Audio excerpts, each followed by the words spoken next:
Assalamualaikum warahmatullahi wabarakatuh.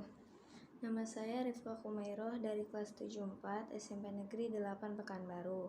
Saya akan menjelaskan materi bab 3, yaitu aktivitas manusia dalam memenuhi kebutuhan. Kelangkaan adalah salah satu permasalahan ekonomi manusia. Kelangkaan terjadi karena sumber daya yang tersedia tidak sebanding dengan kebutuhan manusia. Kebutuhan adalah segala sesuatu yang wajib dipenuhi oleh manusia. Kebutuhan berbeda dengan keinginan. Keinginan adalah kebutuhan manusia yang tidak wajib dipenuhi. Dalam memenuhi kebutuhan, kita harus memiliki yang namanya skala prioritas. Skala prioritas adalah ukuran kebutuhan yang didasarkan pada kepentingan. Jenis-jenis kebutuhan ada 4. Yang pertama, jenis-jenis kebutuhan berdasarkan intensitasnya terbagi menjadi 3. Yang pertama, kebutuhan primer seperti sandang, pangan, dan papan. Yang kedua, ada kebutuhan sekunder seperti perabotan rumah tangga. Yang ketiga, ada kebutuhan tersier seperti barang-barang mewah. Selanjutnya, ada macam-macam kebutuhan berdasarkan sifat, dibagi menjadi 2. Yang pertama ada kebutuhan jasmani. Kebutuhan jasmani adalah kebutuhan untuk kepuasan badan. Contohnya kebutuhan akan makan dan lain sebagainya. Yang kedua ada kebutuhan rohani, yaitu kebutuhan untuk kepuasan jiwa. Contohnya kebutuhan akan rekreasi dan lain sebagainya. Selanjutnya ada kebutuhan berdasarkan waktu penggunaannya terbagi menjadi 2. Yang pertama kebutuhan sekarang, yang kedua kebutuhan masa yang akan datang. Yang terakhir ada jenis kebutuhan berdasarkan subjeknya terbagi menjadi 2, yaitu kebutuhan individual dan juga kebutuhan kelompok. Faktor yang mempengaruhi kebutuhan itu ada banyak. Yang pertama ada jenis kelamin, tingkat pendidikan, pendapatan, umur, agama, adat istiadat, peradaban, lingkungan sekitar, dan tingkat kepuasan. Alat pemenuhan kebutuhan itu dapat berupa barang ataupun jasa. Dia juga dibagi menjadi beberapa jenis. Yang pertama berdasarkan cara memperolehnya. Ini dibagi menjadi 2, yaitu barang ekonomis seperti sepatu dan air mineral. Kedua ada barang bebas seperti sumber daya alam. Selanjutnya alat pemenuhan kebutuhan berdasarkan hubungannya dengan barang lain. Itu terbagi menjadi 2, yaitu ada barang substitusi seperti jagung dan sagu yang menggantikan fungsi beras. Yang kedua ada barang komplementer seperti gas yang melengkapi fungsi kompor.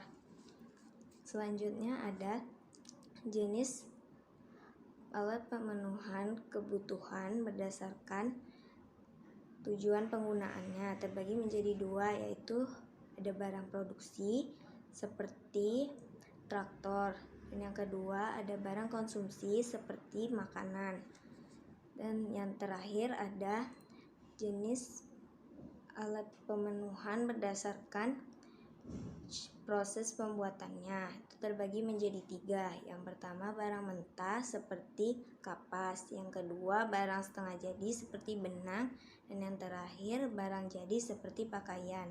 Tindakan, motif, dan prinsip ekonomi. Tindakan ekonomi adalah segala sesuatu yang dilakukan manusia untuk memenuhi kebutuhan hidupnya. Lanjut ada motif ekonomi. Motif ekonomi adalah keinginan manusia untuk melakukan kegiatan ekonomi. Ini dibagi menjadi 4. Yang pertama motif untuk memenuhi kebutuhan, yang kedua motif untuk berbuat sosial, yang ketiga motif untuk mendapatkan penghargaan, dan yang terakhir ada motif untuk memperoleh kekuasaan. Selanjutnya adalah prinsip ekonomi. Prinsip ekonomi adalah suatu pengorbanan yang kita keluarkan untuk mendapatkan hasil yang kita inginkan. Prinsip ekonomi juga diterapkan dalam kegiatan ekonomi. Yang pertama, di dalam kegiatan produksi, seperti menggunakan bahan baku dengan kualitas baik.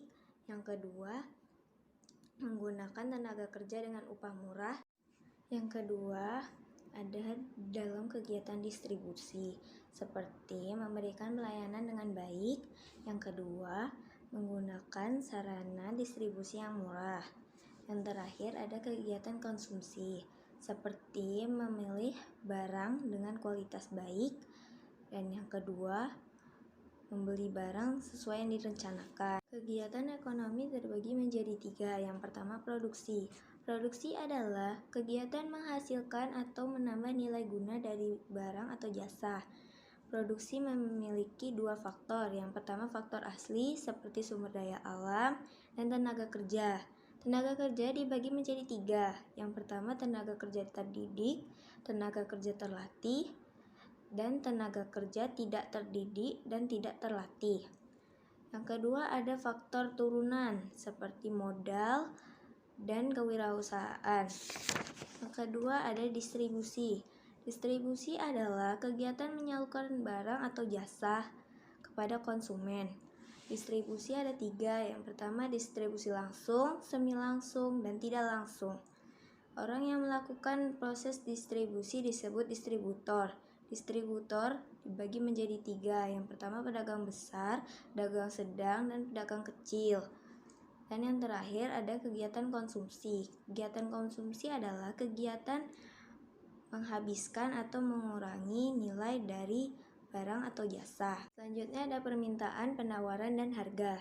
Permintaan adalah jumlah barang yang akan dibeli dalam tingkat harga, waktu, dan tempat tertentu. Faktor yang mempengaruhi permintaan ada banyak. Yang pertama, faktor harga barang atau jasa, pendapatan, kualitas barang atau jasa, selera, waktu, harga barang lain atau yang berkaitan, jumlah penduduk, dan juga kejadian yang akan datang. Permintaan ada 2 jenis. Yang pertama, permintaan berdasarkan jumlah konsumen. Itu terbagi menjadi 2. Yang pertama, permintaan individu, dan yang kedua, permintaan pasar. Jenis permintaan yang kedua adalah permintaan berdasarkan daya beli konsumen. Itu terbagi menjadi 3. Yang pertama, permintaan potensial, yang kedua permintaan efektif, dan yang terakhir permintaan absolut. Hukum permintaan yaitu semakin rendah harga suatu barang, maka semakin banyak pula barang yang diminta. Penawaran adalah jumlah barang atau jasa yang akan ditawarkan pada tingkat harga, waktu, dan tempat tertentu. Faktor dari penawaran yaitu 1. Biaya produksi, teknologi, harga barang lain, tujuan perusahaan, jumlah produsen, dan yang terakhir, pajak. Jenis penawaran ada 2. Yang pertama, penawaran individual, dan yang kedua, penawaran pasar. Hukum penawaran yaitu semakin naik harga suatu barang, maka semakin banyak pula barang yang akan ditawarkan. Harga pasar adalah harga hasil dari kesepakatan antara penjual dan pembeli. Harga pasar tercapai karena sudah melewati proses tawar-menawar. Pasar adalah tempat bertemunya antara penjual dan pembeli untuk melakukan transaksi jual-beli. Pasar itu ada pasar tradisional dan pasar modern. Unsur pembentuk pasar yaitu 1. Adanya penjual dan pembeli, 2. Adanya barang yang diperjualbelikan, 3. Adanya kesepakatan antara penjual dan pembeli, dan terakhir adanya media komunikasi. Pasar berfungsi sebagai fungsi distribusi, fungsi pembentuk harga, dan fungsi promosi. Pasar dibagi menjadi beberapa kriteria. Yang pertama, pasar berdasarkan wujudnya seperti pasar konkret dan pasar abstrak. Yang kedua, ada pasar berdasarkan barang yang diperjualbelikan seperti pasar barang konsumsi dan pasar barang produksi. Selanjutnya ada pasar berdasarkan luas jaringan distribusi seperti pasar setempat, pasar nasional, pasar regional, dan pasar internasional. Selanjutnya ada pasar berdasarkan waktu penyelenggaraannya seperti pasar harian, pasar mingguan, pasar bulanan, dan pasar tahunan. Dan yang terakhir ada pasar berdasarkan strukturnya seperti pasar persaingan sempurna dan pasar persaingan tidak sempurna. Selanjutnya ada IPTEK. IPTEK adalah singkatan dari Ilmu Pengetahuan dan Teknologi, yang artinya suatu ilmu pengetahuan yang mengarah untuk pemenuhan kebutuhan manusia.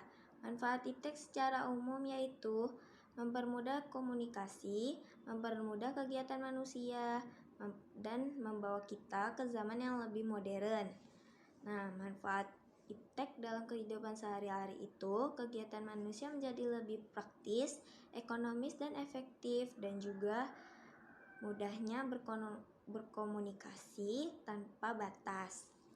Nah, penerapan IPTEK dalam kehidupan sehari-hari seperti penggunaan smartphone, penggunaan laptop atau PC, dan juga penggunaan mesin-mesin produksi. Untuk penerapan IPTEK dalam berbagai bidang. Yang pertama, bidang informasi dan komunikasi.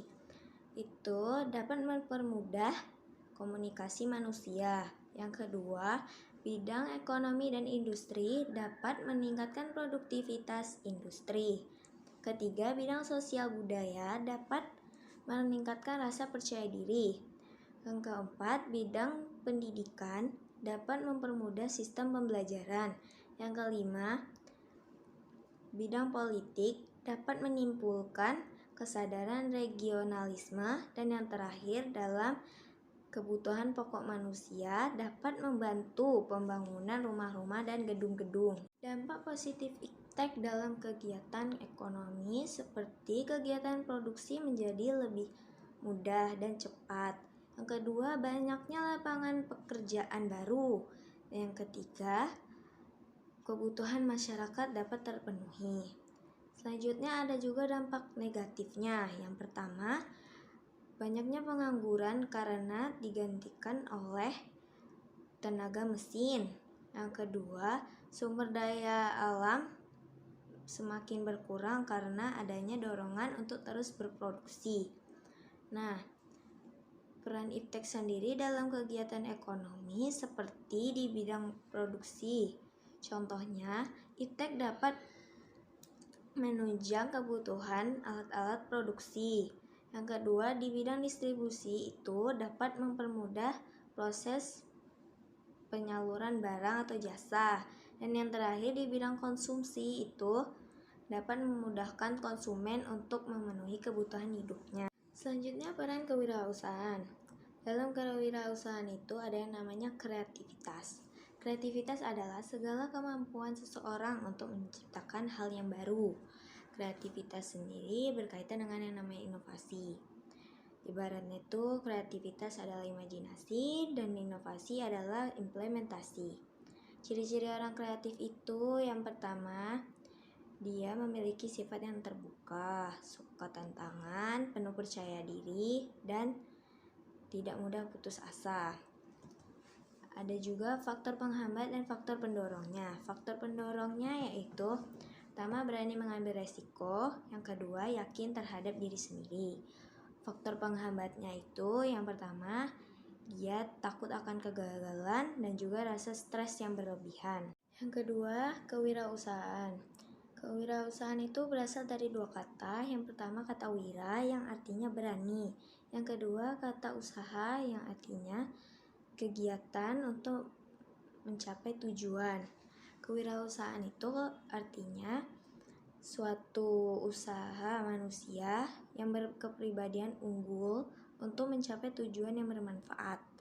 Ciri-ciri wirausaha itu yang pertama, berani mengambil resiko, mampu menganalisi diri, dan juga mampu memanfaatkan peluang. Nah, peran wirausaha dalam kegiatan ekonomi yang pertama dapat membuka lapangan pekerjaan, terus dapat meningkatkan taraf hidup dan juga mengurangi kesenjangan sosial. Dan selanjutnya ada manfaatnya. Manfaatnya itu dapat menjadi atasan diri sendiri, terus dapat membuka lapangan pekerjaan baru, dan juga kita sendiri tidak akan kehilangan pekerjaan. Materi yang terakhir adalah hubungan antara kelangkaan dengan permintaan penawaran. Nah, kembali ke awal. Kelangkaan adalah salah satu permasalahan ekonomi manusia. Penyebab kelangkaan itu yang pertama, pertumbuhan penduduk yang semakin cepat. Kedua, ada bencana alam, sifat manusia, terus letak geografis, dan juga keterbatasan produksi. Nah, itu semua dapat berpengaruh dengan yang namanya permintaan penawaran. Cara mengatasinya dengan cara melakukan proses distribusi. Distribusi itu berkaitan dengan yang namanya pasar. Nah, keterkaitan pasar dengan distribusi yang pertama dapat mempermudah konsumen untuk mencari barang konsumsi. Yang kedua, dapat menciptakan harga barang yang stabil. Dan yang terakhir, produsen akan tetap mempertahankan penjualan produk. Pasar juga berperan terhadap produsen. Nah, peranannya itu produsen dapat mempromosikan barang yang diproduksinya. Yang kedua, peranan bagi konsumen dapat memenuhi kebutuhan hidupnya. Yang ketiga, peranan bagi pembangunan. Pasar itu menyediakan apa yang diperlukan oleh pembangunan. Dan yang terakhir, peranan bagi sumber daya manusia ialah dapat menyerap tenaga kerja manusia. Sekian dari saya. Bila saya ada kesalahan kata, saya mohon maaf. Wassalamualaikum warahmatullahi wabarakatuh.